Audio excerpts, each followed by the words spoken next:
Washington State Cougars are with us. Head coach Kyle Smith is joined by Jalen Wells, Isaac Jones, and Andre Yakumovsky. We're going to ask head coach to make a statement on the game that just concluded, and then we'll go to questions for all four of the gentlemen here on the dais. Kyle, please. Just an awesome experience. So proud of the way our guys came out and competed to start that game. Knowing going against the Big 12 conference champs and top 5 team, and we were unintimidated. Similar, we played obviously some teams like that, and just didn't play well enough to win, to be honest. But we stuck to our game plan. We knew we had to really keep our turnovers down. I thought Miles did an awesome job of running our team and getting us shots, and Jalen kept us in there making shots in the first half. We got a little bit of foul trouble, and they just the start of that second half probably dug ourselves a little bit of hole that we just couldn't quite get out of. You're gonna have to make plays to be a really good team, and you can't do it going 5 for 23. But Lipsy hit, I think, 2 step backs and clutch shots, and you got to give a hat tip when they do that. So we didn't feel like we beat ourselves, and that's, you can hold your head high if you compete hard, and these guys competed hard tonight. Start right here in the front.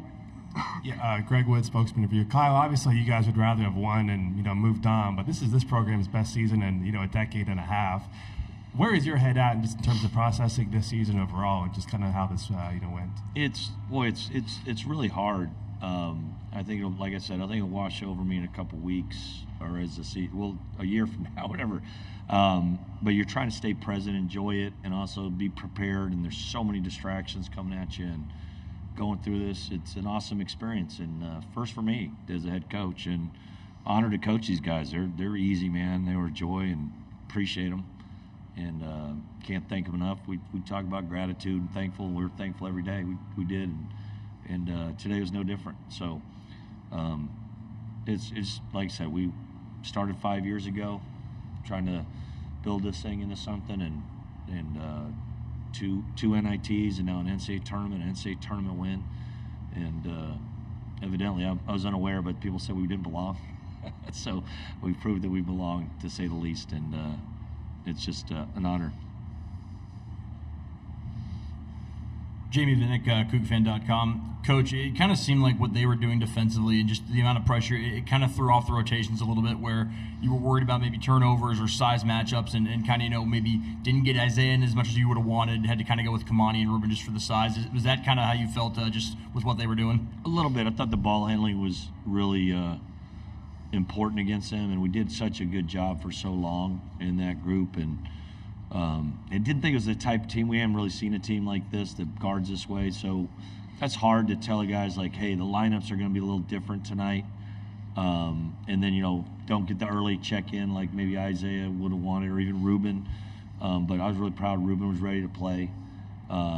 He'd sat there a while, and Isaiah got in there late, and I thought he took the right shots. I thought he did, and not disappointed. Sometimes they don't go in, but he was the threat that he's been. They're just different. They're just put so much heat, and they double you, they blitz you at the top of the floor, they throw everyone at you on the baseline. So they're unique. Right-hand side, gentlemen. Sam McEwen from the Omaha World Herald. Jalen, this question's for you. You guys got off to a really good start. You in particular did. What were you guys doing really well early, and then maybe how did they start to take that away as the game went on? I think we did a really good job at handling the pressure. We were playing really unselfish, finding me, and I just think we really just prepared well. Honestly, we knew that they were gonna just kind of like stay off the baseline, driving baseline. So that trap's coming. I think that's kind of what it was in the first half. Obviously, second half, definitely missed more shots. I think they were good looks. Just got more work to do. For any of the players, how do you guys kind of, find a balance of obviously, disappointing not to win and not to move on, but also kind of realizing what you guys did this season and how special the season it was for Washington State? Andre, you're first, and then Isaac is second. I'm just proud of these guys. At the beginning of the year, nobody believed in us.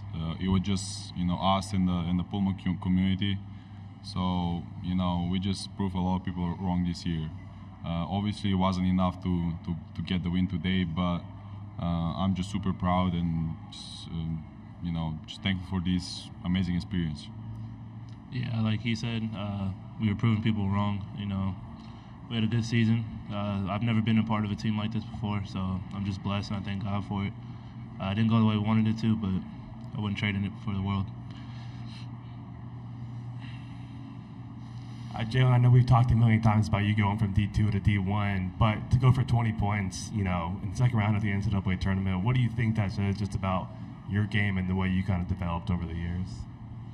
A lot of it just comes from belief in the program. Coach Smith believed in me. All these guys believe in me. So from day one, I knew this was the right choice. They gave me the opportunity to work, to fight for minutes, to earn a spot. So I'm really just proud. I'm proud I chose to go here. On the right. Joe, this is a two for Emmett Bruce-Gornia from Cable 8. This was intended first for Kyle and then Isaac. Coach, I asked you this question last year after the loss in the Pac-12 tournament to Oregon. What does the community mean to you? And I know when I asked you this, it was not the same community that packed Beasley into the largest crowd in the state of Washington. And then to Isaac, I know you've been on the Palouse for quite some time. What is that support from over 8 miles in the east in Moscow like? It was awesome. Anyone that's been a part of it, and like I said, I walk around town and I'm a beloved. Like I said, we were 10 and 15 last year, and people were thankful for what we've been. And I can't be more excited to be a part of it, and then to have people turn out and really love these guys up. And I told the guys when I got in the locker room, some of them did. I said, man, go out there and thank those. We had such a good crowd that traveled out here, and it's touching. And they were really proud of their place. They're proud of Washington State. And it's there's a little love affair, and it was neat to see people in there filling it up. Man, there's nothing like the Palouse, man. I still have people at Idaho that text me after every game and follow me and wish me luck. I've never experienced nothing like it. I just feel nothing but love everywhere we go there, and I'm just grateful for it. Down here in the front, we're under 3 minutes to go. Thank you. Kyle, as the days ahead come, what do you think you'll miss most, and just in general about coaching this group of guys? Great question.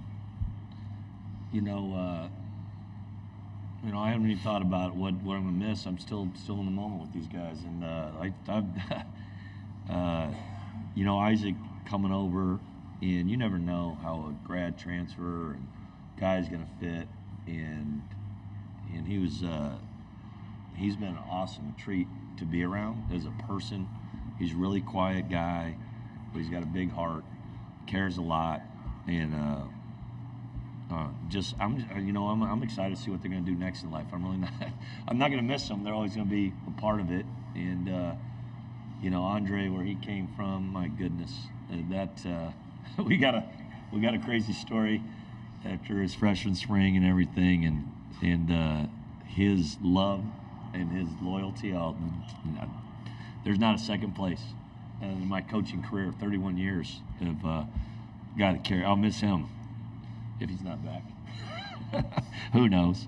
But and every year is going to be different. Those guys are great, and they've left a mark and a legacy on the program, and so we keep building. I know, like I said, everyone want to talk about how many new faces, but there were 7 returners. They care a lot, and they keep the standard high. And a guy like Jay Mullins, and who played a lot last year, and had such an awesome attitude about supporting his teammates. Never said a word, never did anything but support his teammates. And so I don't know if he can replicate that. So hopefully they've let their imprint, and the next group will do something similar. Gentlemen, thank you very much for your time, and best of luck in your futures.